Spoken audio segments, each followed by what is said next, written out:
Hi అండి. Hello. Good morning అందరికీ. Welcome back to my channel. ఎలా ఉన్నారు మీరంతా? నేనైతే చాలా బాగున్నాను.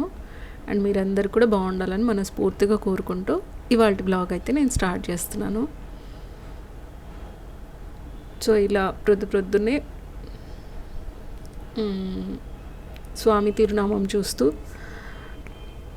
డేనైతే స్టార్ట్ చేస్తాము. తిరుపతిలో ఉన్న వాళ్ళకి ఇది ఒక మంచి ఆపర్చునిటీ అనుకోవచ్చు, ఒక వరం అనుకోవచ్చు. నేనైతే వరం అనే చెప్తాను. చాలామంది నా వీడియోస్లో ఈ వ్యూనైతే అడుగుతూనే ఉంటారు. సో దేవుని బ్లెస్సింగ్స్ అనుకుంటాను నేను. నాతో పాటు మీ అందరికీ చూపించడం నాకు అదొక బ్లెస్సింగ్స్గా నేను ఫీల్ అవుతున్నాను. సో చాలా వరకు వ్లాగ్స్లో నేను ఈ క్లిప్పింగ్ అయితే యాడ్ చేస్తుంటాను. అప్పుడప్పుడు కొంచెం చేంజ్ చేస్తాను అనమాట. సో ఇప్పుడైతే వ్లాగ్ స్టార్ట్ చేద్దాం. సో ఇక్కడైతే ప్రొద్దున్నే అలా ఒక చిన్న క్లిప్పింగ్ అయితే రిఫ్రెష్ అవ్వడానికి ఇలా వచ్చేసాను. సో ఇంతసేపు వర్షం పడైతే ఆగింది. ఇదంతా కూడా మనకు వర్షాలు పడిన టైంలో నేను పిక్స్ తీసి పెట్టుకున్నాను అనమాట, కొన్ని క్లిప్పింగ్స్ అనేవి. నిజంగా మనకు కళ్ళకి ఒక మంచి ఎనర్జీ లాగా అండి. మనం ఇలా మార్నింగే గ్రీనరీ చూడడం కానీ, ఇలాంటి ఒక మంచి పాజిటివ్ ఎనర్జీ ఇచ్చే వ్యూ చూడడం కానీ, మనకి ఇష్టమైనవి చెట్లు చూడడం కానీ నిజంగా చాలా మనకు ఒక మంచి పాజిటివ్ వైబ్స్ అనేవి ఉంటుందన్నమాట. డే అంతా క్యారీ చేయొచ్చు మనం దాన్ని. చెట్లు మొక్కలు ఇలా మనం ప్రకృతి అనే కాదు, ఆధ్యాత్మికంగా తీసుకుంటే ప్రొద్దున్నే మనం పూజ చేసుకోవడం కూడా మనకు మంచి గుడ్ వైబ్స్ ఇస్తుందన్నమాట. డే అంతటికి మనకు అది ఆ ఎనర్జీ స్ట్రాంగ్గా ఉంటాము, నేను నమ్ముతాను. కాకుంటే ఏంటంటే ఇప్పుడు ఈ క్లైమేట్కి కొంచెం చలి ఎక్కువ ఉండడం వల్ల మార్నింగ్ కొంచెం కష్టం అవుతుంది. ఒక్కోసారి లేసేస్తున్నాను కానీ ఒక్కోసారి కొంచెం కష్టం అవుతుంది అనమాట. ఇలా వర్షాలు పడినప్పుడు మాత్రం ఇంకా ఎక్కువ చలి ఉంటుంది కదా, అది కష్టం అనిపిస్తుంది. అండ్ నేను మీకు ఇక్కడ ఒకటి చూపిస్తాను చూడండి. యాక్చువల్లీ మునగ చెట్టు వచ్చి పూర్తిగా కొట్టేసామన్నమాట. మనకు ఇవి గొంగళి పురుగులు వస్తాయి కదా, సో అది మొత్తం వచ్చేసింది అనమాట చెట్టుకి, ఆ స్టెమ్కి. అందుకని మీరు ఇక్కడ చూసే పార్ట్ అయితే నేను నెక్స్ట్ క్లిప్పింగ్లో యాడ్ చేస్తాను, అది క్లిప్ దొరికితే. అంతవరకు కట్ చేసి కవర్తో కట్టేసామన్నమాట, కొద్దిగా పేడ పెట్టేసి. అదేమైందంటే ఫుల్ ఒక 1 month కల్లా మనం ఆ కవర్ కట్టిన దానికి మొత్తం వచ్చేసింది అనమాట మనకు. అది మళ్ళీ రీప్రొడ్యూస్ అయిందనమాట, రీస్టార్ట్ అయినట్లు. సో దాని లోపల నుంచి కొమ్మలన్నీ దండిగా వచ్చి, ఇంతకుముందు మునగ చెట్టు ఏంటంటే ఒక్కటే పొడవుగా ఉండింది, ఇప్పుడు అలా కాకుండా చుట్టూ స్టెమ్స్ వచ్చాయి. చాలా బాగా అనిపించింది. నాకు మొక్కల గురించి అంత తెలియదు కానీ అదంతా కూడా మా వారే చూసుకుంటారు. నాకెందుకు అంత అనిపించదు, చూసి ఆనందిస్తాను కానీ నాటడం మట్టి తీయడం అనేది కొంచెం నా సబ్జెక్ట్ కాదనమాట. సో అలా మునగాకైతే మాకు మళ్ళీ రెడీ అయిపోయింది. సో ప్రొద్దున్నే అవంతా ఒక క్లిప్ చూసుకొని అలా రిఫ్రెష్ అయ్యి మళ్ళీ లోపలికి వెళ్తున్నాను అనమాట. ఆ పని చేసుకుందాం, ఇంకా స్టార్ట్ చేద్దాం అన్నట్లు. ఇక్కడైతే మనకు ఇంకా మంచుగా ఉంది. సో ఇదొచ్చి ఇంకొక రోజు క్లిప్పింగ్ నేను ఇక్కడ మీకు యాడ్ చేస్తున్నాను.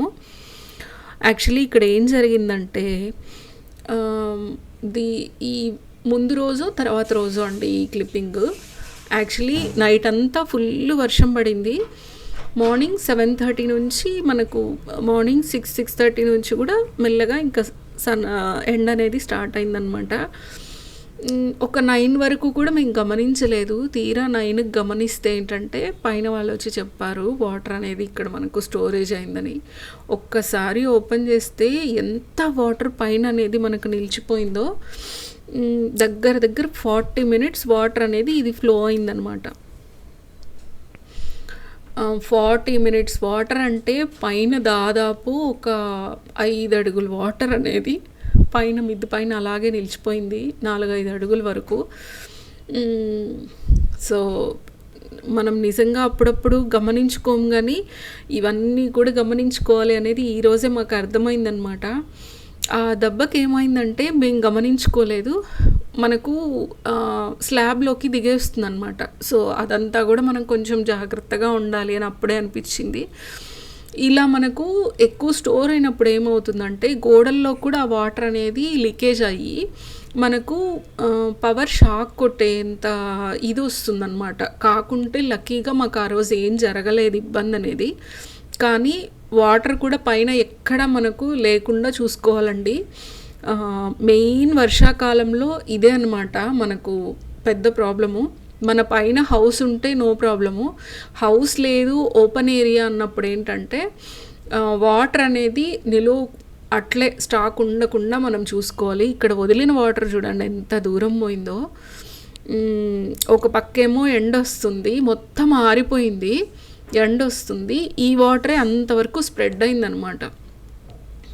స్ప్రెడ్ అయ్యి నాకైతే నిజంగా అసలు ఎంత ఫోర్స్తో వస్తుందో, దగ్గర 30 మినిట్స్ పైనే వచ్చింది అంత ఫోర్సు. తర్వాత లాస్ట్లో తగ్గిందనమాట. ఆ వాటర్ ఎంతవరకు పోయిందనేది కూడా నేను మీకు చూపిస్తాను చూడండి కింద. ఇప్పుడు ఎండ రావడం వల్ల ఏంటంటే ఎక్కడ మనకు రోడ్లో వర్షం అనేది లేదనమాట. కానీ మాకు ఇక్కడ వచ్చిన వాటర్ కింద ఓపెన్ అయ్యి రోడ్ అంతా ఫ్లో అయిందనమాట. సో ఈ దీనివల్ల మాకు తెలిసింది ఏంటంటే, సో వర్షాకాలంలో మనం కేవలం చిన్నవే కాకుండా ఇలాంటివి కూడా గమనించుకోవాలి అని. గోడల్లోకి దిగినప్పుడు ఏంటంటే ఖచ్చితంగా కరెంట్ షాక్ లాంటివి మనకు ఇబ్బంది కలిగిస్తాయి. ఓపెన్ అంటే పైన హౌస్ లేదు అన్న వాళ్ళు ఏంటంటే కొంచెం జాగ్రత్తగా ఇవన్నీ కూడా అబ్జర్వ్ చేసుకోవాలన్నమాట. మాకు 9 వరకు పైనున్న వాళ్ళు వచ్చి ఒక మాట చెప్పకుండా ఉంటే మేము అంతవరకు అలాగే ఉన్నామన్నమాట. సో 9కి వాళ్ళు చెప్పాక మేము ఇదంతా కూడా క్లియర్ చేసుకున్నాము. ఎంత వాటర్ వచ్చిందో చూడండి. మనకు మామూలుగా ఏంటంటే వచ్చేస్తాయి కదా వర్షానికి అన్నట్లు మనం అనుకుంటాము. కాకుంటే ఏంటంటే ఈ చెట్ల ఆకులు ఎవరో పైన పిల్లలు రాళ్ళు కొంచెం వేసేసారనమాట ఆ పైప్స్లో. సో దానివల్ల అది బ్లాక్ అయిపోయింది. ఇంకా కింద అవన్నీ తీసిన తర్వాత ఇక్కడ పక్కన రాళ్ళు వేసినాం చూడండి. సో ఆ రాళ్ళు ఆకులన్నా ఫోర్స్తో వచ్చేస్తుంది, కానీ రాళ్ళు అలాగే తగులుకుంటాయి కదా. సో దానివల్ల మనకు ఇంత ప్రాబ్లం అయితే జరిగింది.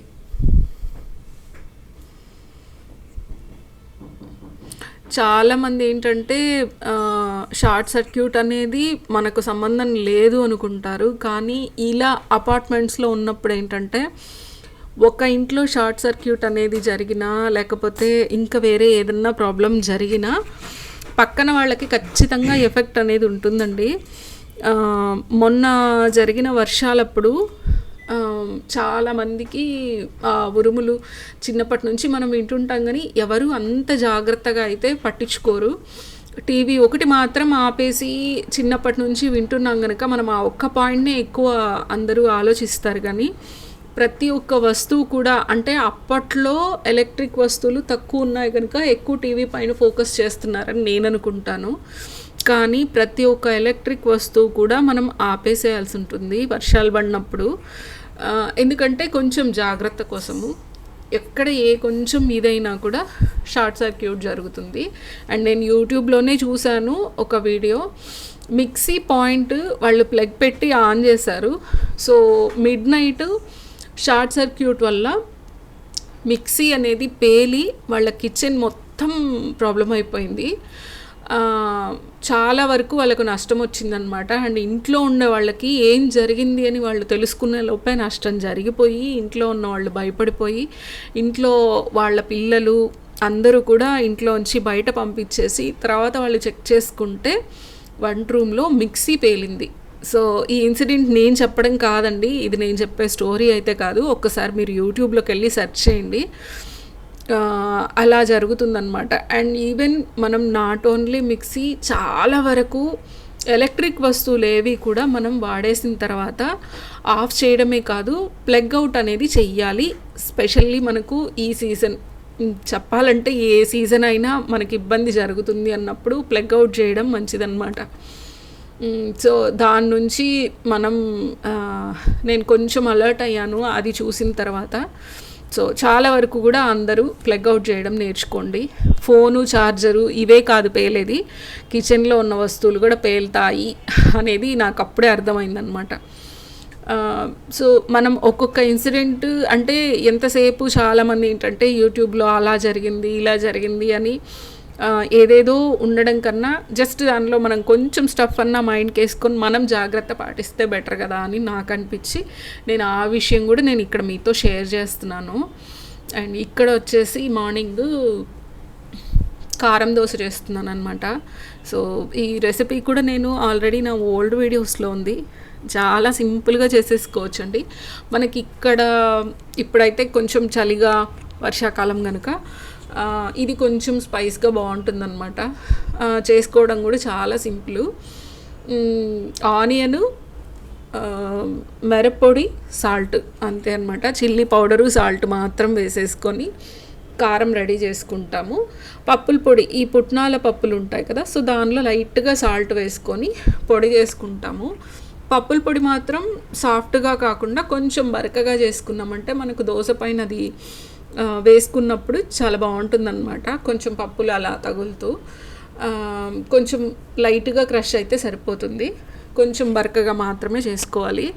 ఇది మనం గీతో చేసుకున్న, ఆయిల్తో చేసుకున్న టేస్ట్ అయితే చాలా బాగుంటుంది. జస్ట్ మనం ప్లెయిన్ దోశ వేసిన తర్వాత రెండో వైపు తిప్పుకుంటాం కదా, సో ఆ తిప్పుకున్న తర్వాత లైట్గా ఒక 5-6 సెకండ్స్ కాలిన తర్వాత మనం తీసి ఈ కారం అప్లై చేసేసి మనం పప్పుల పొడి చల్లేసుకోవడమే. టేస్ట్ అయితే చాలా బాగుంటుందండి. అండ్ నేను ఇక్కడ కోల్డ్ ప్రెస్డ్ ఆయిల్స్ చెప్పాను కదా, సో నేను ఆ వీడియో కూడా నేను లాంగ్ వీడియో చేశాను, ఒక్కసారి గమనించండి. మనం ఇప్పుడున్న సిచ్యుయేషన్స్లో ఆయిల్స్ అనేవి కంపల్సరీ మన హెల్త్ కోసం మనం జాగ్రత్త తీసుకోవాలి.